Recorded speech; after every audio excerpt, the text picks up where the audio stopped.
Your phone lights up. You read the message. Someone asks how you are, and your thumb hovers over the screen while you type, delete, and finally send the safest answer you have. I'm fine. Busy day. Talk later. Why is that so easy to send, even when it is not true?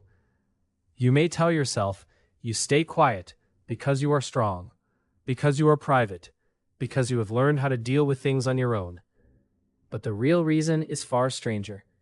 A lot of the time, you do not hold back because you need less.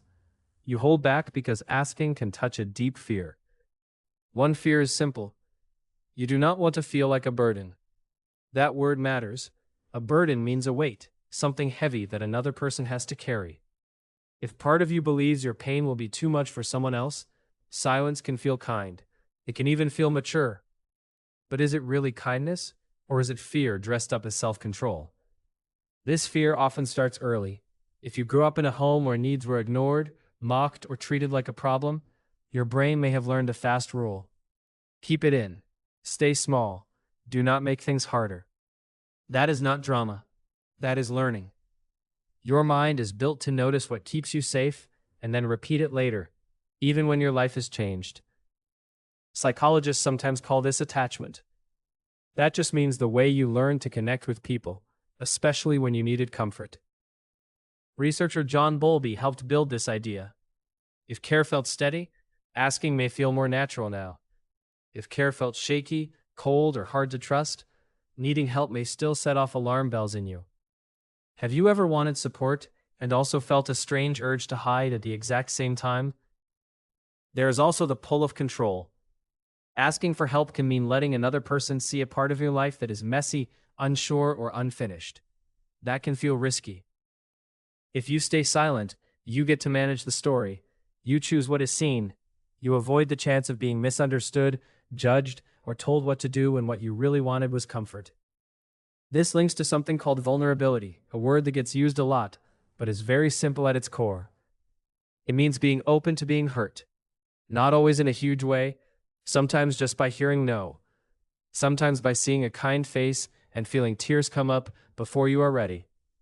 If asking for help opens that door, your mind may decide it is safer to keep it shut. Does that sound familiar? There is a social side too. Many people are taught in quiet ways that being good means being easy. Be low need. Be helpful. Do not ask for too much.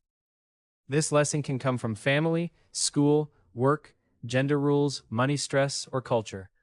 It does not land the same way for everyone, but it can leave a mark. You may become the person who listens, fixes, carries, and shows up while feeling oddly guilty the moment your own need enters the room. There is even research on something close to this. Psychologist Bella DePaulo has written about how people often fear rejection more than they expect support. And other researchers have found that people asking for help often imagine others will be more annoyed than they really are. In plain words, your guess about how bad it will feel may be harsher than reality. You expect weight, the other person may feel trust. That is the twist. Asking for help does not always make you more of a burden. Sometimes it makes closeness possible.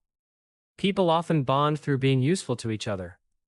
Not in a scorekeeping way, in a human way. Most people like to matter.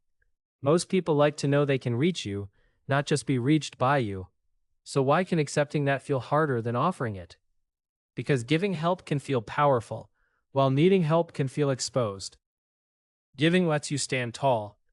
Needing can make you feel seen in a way you did not choose. And if your self-image is built around being the steady one, the capable one, the one who never cracks, then asking for support can feel like a threat to who you are. Not just to your day, to your identity. That is why this can show up in small modern ways. You say you are tired, but not how bad it is. You hint, but never ask.